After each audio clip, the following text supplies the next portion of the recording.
안녕하십니까. 카페 창업 이런 건 몰랐지 크레이지 커피 대표 정규입니다. 반갑습니다. 요즘 제가 너무 바빠서 컨텐츠를 찍기가 좀 어려운 상황입니다. 요즘에 위드 코로나 시대로 들어오면서 지금 경기가 좀 많이 또 다시 활성화되고 있죠. 이제 자영업자들도 좀 뭔가 분위기가 좋아지고 있습니다. 그러다 보니까 이제 카페를 창업하시는 분들이 생각보다 많이 늘어났어요. 그리고 또 저희도 그간 이제 이뤄뒀던 매장 오픈이 지금 활발하게 진행이 되고 있어요. 직영점뿐만 아니라 가맹점까지도 매장이 한꺼번에 오픈되는 곳이 지금 너무 많아서 저희가 지금 준비하느라고 제가 이 영상을 찍을 시간이 없었어요. 그래도 간간히 찍으려고 좀 노력은 했는데요.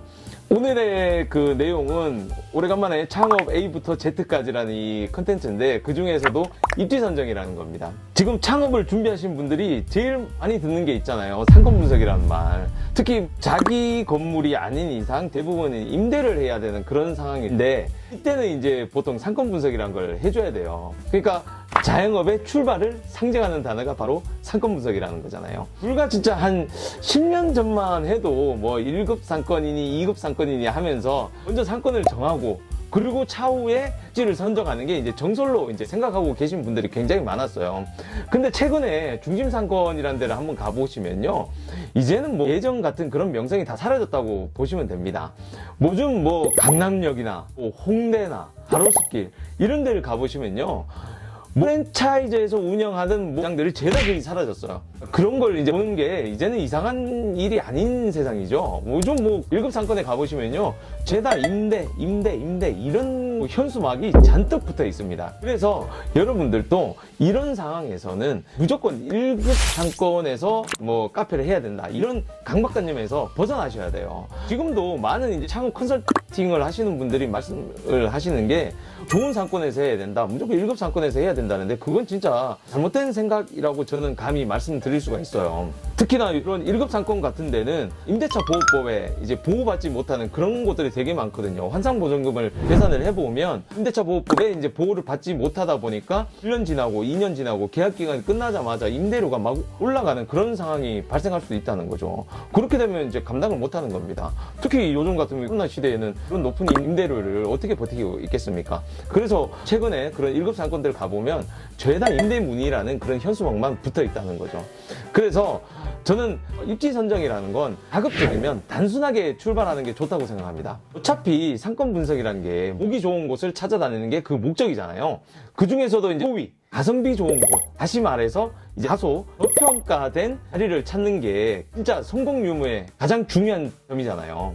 흔히 대중들에게 잘 알려진 중심 상권들은 우선 임대료라든가 권리금이라든가 보증금이 높다 보니까 진짜 금수저를 물고 태어나지 않는 이상은 일반 서민들이 그쪽에 들어가기 진짜 어려운 거거든요. 그렇다 보니까 중심 상권이 아닌 2급지나 3급 상권에서 좀 더 괜찮은 자리를 찾아다니는 게 훨씬 단기적인 그림을 완성시키기 좋다는 겁니다. 사실 잘 찾아보면요. 그런 가성비 좋은 곳들이 주변 곳곳에 많이 있습니다. 다들 이제 제품은 안 팔고 요즘 뭐 흔히 뭐 어플이라든가 아니면 무슨 상권 분석 사이트라든가 이런 데에서 뭐 자료를 찾고 다니시니까 그런 게 잘 안 보이시는 거지. 발품을 팔고 지역 부동산 잘 다녀보면요.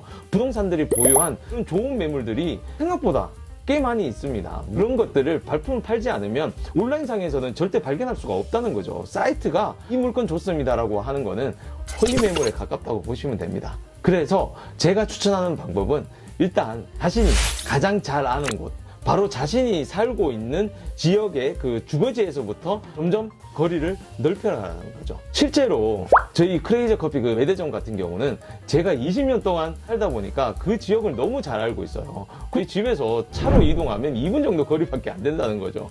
그러다 보니까 그 지역의 몽선이라든가 뭐 유동인구 그리고 뭐 사는 사람들의 수준 이런 것까지 저희는 너무 잘 안다는 거죠. 또 어디가 밀집 지역이고 또 어떤 점포가 좋은 개살군지 진짜 어떤 점포들 보면 1년에 한 번씩 바뀌는 데들이 있어요. 그런 것들을 여러분들이 그 지역에 살고 있으면 너무 잘 안다는 거죠, 이미. 그래서 한 동네에서 뭐 최소 2, 3년 이상 살았다고 그러면은 어디가 장사하기 좋은 곳인지 여러분들이 전문가는 아니지만 직감적으로 알 수 있다는 거죠. 그런데 아무리 좋은 장소라도 사람들 보는 눈이 다 비슷하잖아요. 괜찮은 장소가 있으면은 누가 언제 채갈지 모르는 겁니다. 그래서 항상 그 좋은 매물이 나오는지 안 나오는지를 여러분들이 지역 부동산에 자주 찾아가서 체크해 보는 것이 이제 중요하다는 거죠. 아무리 좋은 자리에 점포라 해도 평생 안 나올 수가 있습니다. 장사가 잘 되기 때문에 매물이 안 나올 수도 있고, 그리고 뭐 운 좋게 좋은 자리가 매물로 나왔다 할지라도 그게 나랑 이제 타이밍이 안 맞으면 이게 내게 아닌 거죠. 그래서 약간 어떻게 보면 입지 선정도 약간 운이란 게 좀 따라줘야 됩니다. 내가 맨날 차에 다니다가 저희가 뭐 바쁜 일이 있어서 막 한 달간 출장에 갔어요. 출장을 갔는데 그 와중에 매물이 나와갖고 그게 또 누가 잽싸게 그걸 채가면 뭐 안 될 수도 있잖아요. 그래서 운도 좀 따라줘야 되는 건 또 사실입니다. 또 자신의 주거지에서 가까워야 되는 또 다른 이유 중에 하나가 바로 출퇴근이 용이하다는 거죠. 아무리 장사가 잘 돼도요, 출퇴근 거리가 이제 멀다 보면 진짜 몸이 지치게 됩니다. 장사가 아주 잘 돼서 직원을 더 쓴다 해도 결국 주인장이 없으면 매장이 잘 안 돌아가는 경우가 있기 때문에 자리를 많이 비울 수는 없어요. 그래서 거리가 멀면 관리하기가 정말 힘들게 됩니다. 그래서 가급적이면 출퇴근 거리가 30분에서 1시간 정도 되는 거리를 바운드리를 이렇게 정해서 여기서부터 시작해서 점점 바운드리를 넓혀가서 입지를 찾아봐야 된다는 거죠. 그래서 여러분들, 입지 선정은 정말 단순하게 생각하십시오. 무조건 1급 상권, 유명 상권에 가서 내가 장사를 해야 된다는 그런 강박관념에서 벗어나시고 내가 잘 아는 곳에서 시작한다고 그렇게 생각하시면 좋습니다. 일단 주거지에서 시작하는 게 맞겠지만 만약 그 주거지에서 시작해도 좋은 상권이 잘 나오지 않는다. 아니면 내가 그 다음으로 잘 아는 지역에서 상권을 찾아다녀야 된다는 거죠. 여러분들, 남들만 듣고 무조건 그 장소가 좋다더라, 거기에 사람들이 요즘 몰린다더라, 그 상권이 요즘 뜬다더라, 이런 말만 듣고 그 지역에서 시작하지 마십시오. 내가 그 상권을 잘 모르기 때문에 여러분들이 장사에 성공할 확률이 매우 낮아질 수가 있습니다. 좋은 상권은 즉 여러분들이 잘하는 곳, 그런 상권에서 여러분들이 입지를 찾아다니는 것, 거기가 바로 출발점이라는 걸 반드시 명심해 주시기 바랍니다. 그러면 오늘은 이 정도로 끝내겠습니다. 감사합니다.